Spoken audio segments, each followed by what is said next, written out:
नमस्कार मित्रों। जैसे कुछ दिन पहले हमने डायरी लेखन पर बात की थी कुछ समय पूर्व, वैसे ही पत्रों के माध्यम से एक अलग किस्म का साहित्य रचा गया है। और कई बार ये लगता है कि जो पत्र व्यवहार है उसमें तत्कालीन परिवेश का तो अध्ययन मिल जाता है, उसके साथ साथ बहुत सी अनूठी घटनाएं जो हैं वो उनमें छिपी होती हैं, जिनको धीरे धीरे आप उजागर करते जाएं, उनके पन्ने पलटते जाइए और आपको ज़िंदगी का बिल्कुल एक तरोताज़ा नया रूप सामने आता है। शुरुआत करते हैं उन पत्रों से जो नेताजी सुभाष चंद्र बोस ने अपने एक मित्र, नाम था क्षेत्रेश चंद्र चट्टोपाध्याय, ये काशी के बड़े प्रसिद्ध विद्वान थे। क्षेत्रेय नाम दिक्कत हो रही है उच्चारण में, लेकिन आप अंदाज़ा लगाइए कि विद्वान आदमी होगा तो वो हर नामकरण में भी ज़रूर चाहेगा कि उसका नाम बड़े स्पष्ट शब्दों में लिया जाना चाहिए। तो एक बार फिर कर लेते हैं, क्षेत्रेश।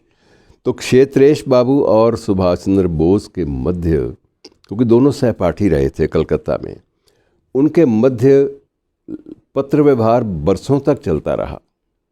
और जब दो बड़े, एक विद्वान दूसरा कर्मठ व्यक्ति, दोनों के बीच में जो पत्र व्यवहार होगा वो सब्जियों के बारे में तो नहीं होगा, ना मौसम के बारे में होगा, ना राजनीति के बारे में होगा। निश्चित रूप से उसमें जो गहन जीवन की जो गहन समस्याएं हैं या बिंदु हैं, या उस काल की जो एक उस परिवेश की चिंतन शैली है, क्या सोचा जा रहा है, लोग क्या सोचते हैं, इस बारे में ही विचार विमर्श होगा। इसके अलावा कुछ नहीं होगा। और वो पत्र अब भी क्षेत्रेश बाबू के बेटे के पास, महेश बाबू के पास वो सुरक्षित हैं। और उन सुरक्षित पत्रों को अभी तक क्यों नहीं किसी प्रकाशक का ध्यान गया या किसी सरकार का ध्यान गया, ये बात अब इसकी शिकायत किससे करें। लेकिन ये है कि हमें किसी भी संसाधन से उन पत्रों को प्राप्त करके उनके बीच में से गुज़रना चाहिए। उससे पता चलेगा कि ये लोग, उस काल के लोग, चाहे वो विद्वान थे, विद्वत्ता के क्षेत्र में थे, चाहे कर्म के क्षेत्र में थे, वो लोग कितने परिपक्व थे, कितने मैच्योर थे, ये इस बात का पता इन चीज़ों से लगता है जो पत्रों के माध्यम से वो व्यक्त करते हैं। क्योंकि पत्र जब भी आदमी कोई लिखता है तो अपने किसी बड़े करीबी संबंध जिससे रहे हों उसको लिखता है। प्रेमी को भी लिखा जाता है, प्रेमिका को भी लिखा जाता है, लेकिन दोस्तों को भी लिखा जाता है। और जो मैत्री संबंधों के नाते पत्र होते हैं उनमें गंभीर विषयों का विश्लेषण आपको मिल जाएगा। और इसी संदर्भ में मैं थोड़ा सा एक दो बातें और, अब नेताजी को हम लोग याद तो बहुत करते हैं और उनके बारे में पुस्तकें भी बहुत आ चुकी हैं, उन पर कविताएं बहुत लिखी जा चुकी हैं और उनको हर वर्ष याद किया जाता है। और इस वर्ष तो हमने विशेष रूप से उनको याद किया। अब नेताजी की प्रतिमा उस स्थान पर लगाई जा रही है जिस स्थान पर 1968 तक, अर्थात स्वाधीनता हमें मिली 1947 में, लेकिन 1968 तक हमारे उस लुटियन दिल्ली के बीचों बीच इंडिया गेट पर प्रतिमा लगी रही जॉर्ज पंचम की। और उस प्रतिमा को 1968 तक लगा रहने दिया गया। अब उसी स्थान पर नेताजी सुभाष चंद्र बोस की प्रतिमा लगाई जा रही है। उसका जो होलोग्राफ है उसका प्रतिमा का, वो बेशक स्थापित हो गया है, लेकिन ये भी है कि साथ साथ निर्माण कार्य भी कलात्मक ढंग से बनने वाली उस काले पत्थर की मूर्ति का जो है उसका अनावरण करने की संकल्प की घोषणा भी साथ साथ हो गई है। और मित्रों, उनके बारे में बहुत कुछ है, नेताजी के बारे में, जिसका अभी तक स्पष्ट नहीं हो पा रहा परिस्थितियां क्या हैं। लेकिन हम सिर्फ वो लेखन तक उनके या उनके चिंतन तक इसमें सीमित रहेंगे। हमारा दायरा साहित्य से बाहर नहीं हो सकता कि उनके पलायन से लेकर उनकी जो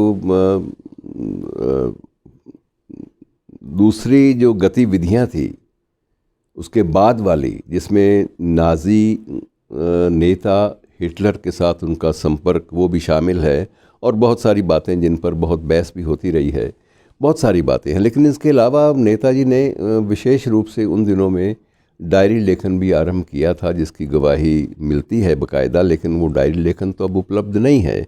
लेकिन जो पत्र व्यवहार उन्होंने किया, जिसमें उन्होंने बहुत सारे पत्र जवाहरलाल नेहरू के नाम भी लिखे, बापू के नाम भी संबोधित हैं बहुत सारे पत्र, और बहुत सारे पत्र जो है वो देशवासियों के नाम संबोधित हैं, जो बाद में प्रचारित किए गए उनके समर्थकों के द्वारा। और उनके भाषणों का जो विशेष रूप से एक संदर्भ, जो नेशनल बुक ट्रस्ट ने भी कुछ उसके स्वरूप लेकर छापे, प्रकाशित किए, और उन सब में एक प्रकार से ये बात बड़ी स्पष्ट होकर आती है कि पत्र व्यवहार अपने आप में, चाहे वो किसी को भी संबोधित हो, सिर्फ समकालीन परिवेश का दस्तावेज नहीं होता, बल्कि उसके साथ साथ जिस व्यक्ति के द्वारा पत्र जिस व्यक्ति को लिखे जा रहे हैं, उन दोनों के मानसिक स्तर की ऊंचाइयों का भी परिचायक होता है। और ये पत्र व्यवहार मित्रों, ये सबसे जो ज़्यादा दिलचस्प पत्र व्यवहार रहा है वो है गांधी जी और टैगोर के मध्य। वो एक लंबी सूची है पत्रों की। दोनों ही दिग्गजों ने देश से जुड़े हुए अनेक मुद्दों पर परस्पर विचार विमर्श पत्रों के माध्यम से किया। और ऐसा नहीं था कि दोनों एक दूसरे की तारीफ़ करते थे। ये अलग बात है कि अगर गांधी को किसी ने राष्ट्रपिता कहा या बापू कहा तो वो पहली बार टैगोर ने कहा, और टैगोर को यदि गुरुदेव किसी ने कहा तो गुरुदेव का जो संबोधन था वो महात्मा गांधी ने दिया। लेकिन इस पारस्परिक सम्मान के बावजूद एक बात थी कि दोनों में जिस जिस मुद्दे पर विवाद थे या असहमति थी, उसको भी उन्होंने कभी छुपाया नहीं। एक दूसरे का सम्मान भी उतना, लेकिन वैचारिक रूप से जहाँ जहाँ विरोध, जहाँ जहाँ मतभेद होते हैं, वहाँ भी उनको छुपाने का प्रयास कभी नहीं किया। उदाहरण के तौर पे गुरुदेव टैगोर ने एक पत्र लिखा महात्मा गांधी को कि आप जो हिंसा की बात आप करते हैं, हिंसा को आप हमेशा बुरा भला कहते हैं, मैं समझता हूँ आपका सत्याग्रह वो भी तो एक हिंसा है। सत्याग्रह के माध्यम से या आमरण अनशन के माध्यम से एक धमकी देकर आप ये काम करवा रहे हैं, वैचारिक स्तर पर सहमति पैदा नहीं कर रहे। और धमकी देकर जो काम करवाया जाता है, वैचारिक असहमति के आधार पर आप उसे कैसे हिंसा नहीं मानेंगे, ये भी तो एक तरह की हिंसा है। इस तरह से बहुत सारी बातों पर दोनों के विचारों में मतभेद भी होते थे, लेकिन मन भेद का सवाल ही पैदा नहीं होता। बात पत्र व्यवहार की चल रही कि पत्र व्यवहार के माध्यम से क्या क्या कहा जा सकता है, और यही चीज़ें फैज़ और एलिस के बीच में, पत्र व्यवहार के बीच में भी हमारे सामने आती हैं।